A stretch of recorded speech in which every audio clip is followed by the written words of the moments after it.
कहानी की शुरुआत में हम देखते हैं एक ताकतवर आदमी फिनिश और उसके चेले एंडरडी को। इस वक्त ये दोनों जंगल में एक बहुत बड़े जंगली सूअर को पकड़ने जा रहे थे जो लोगों की फसलों को बर्बाद कर रहा था। गांव वाले उससे बहुत तंग थे। इस खतरनाक जानवर के सामने भी फिनिश डरा नहीं। उसने आंडी से कहा कि सब मुझे हीरो मानते हैं, अगर मैंने इस सूअर को काबू में नहीं किया तो क्या इज्जत रह जाएगी मेरी। उसने हथियार उठाया और सूअर पर हमला किया, लेकिन इन छोटे हमलों से सूअर पर कोई भी असर नहीं हुआ। फिनिश की मदद के लिए एंडरडी ने भी अपने हथियार से सूअर पर हमला बोल दिया, लेकिन उसका हथियार सूअर की नाक में चला गया और वह नींद से जाग गया। अब सूअर गुस्से में आ गया और एंडरडी की ओर बढ़ा, लेकिन तभी फिनिश उसके आगे आ गया उसे रोकने के लिए। उसने पूरा जोर लगाया, लेकिन इस ताकतवर जानवर को रोक नहीं पाया। अपना थोड़ा सा जोर लगाकर ही सूअर ने फिनिश को हवा में उड़ा दिया और आखिर में वह नीचे आकर सूअर के ऊपर ही गिरा। इस सूअर को काबू में लाने के लिए एंडरडी ने फिनिश की तरफ एक रस्सी फेंकी। जैसे ही फिनिश ने रस्सी पकड़ी, यह सूअर हवा में उड़ने लगा। फिनिश ने रस्सी को इस सूअर के दोनों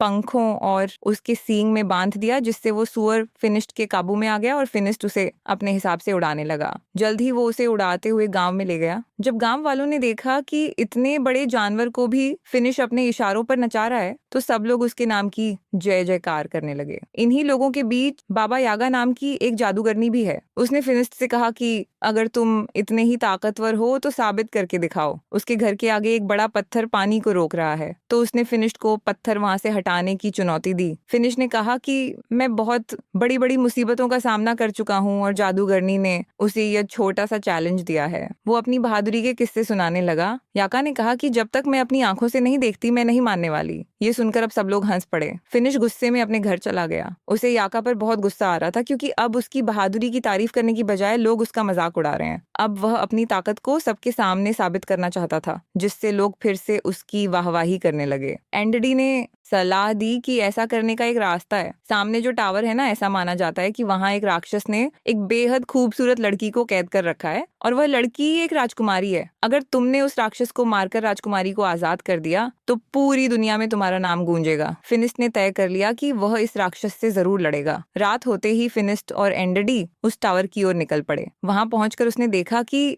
यहाँ पहले से ही कुछ योद्धा इस राक्षस को हराने आए थे, लेकिन वह लोग मशहूर होने यहाँ नहीं आए। वह तो राजकुमारी को बचाकर उससे शादी करना चाहते हैं। उन सब ने फिनिश से पूछा कि अगर उन्होंने मिलकर राक्षस को हरा दिया तो राजकुमारी किसे मिलेगी। इस बात पर फिनिश ने कहा कि मुझे नहीं चाहिए राजकुमारी, मैं तो बस यहाँ पर नाम कमाने आया हूँ, आशीषा हूँ। अलग जाकर फिनिश ने एंडरडी को बताया कि वह उस राक्षस को अकेले मारना चाहता है, इसीलिए वह सुबह का इंतजार नहीं करेगा। यह कहकर वह टावर के अंदर खिड़की से चला गया। वहां पहुंचते ही फिनिश को वह खूबसूरत राजकुमारी मिली। उसने फिनिश से कहा कि क्या तुम भी मरने के लिए आए हो। फिनिश ने कहा कि मैं तुम्हें बचाने आया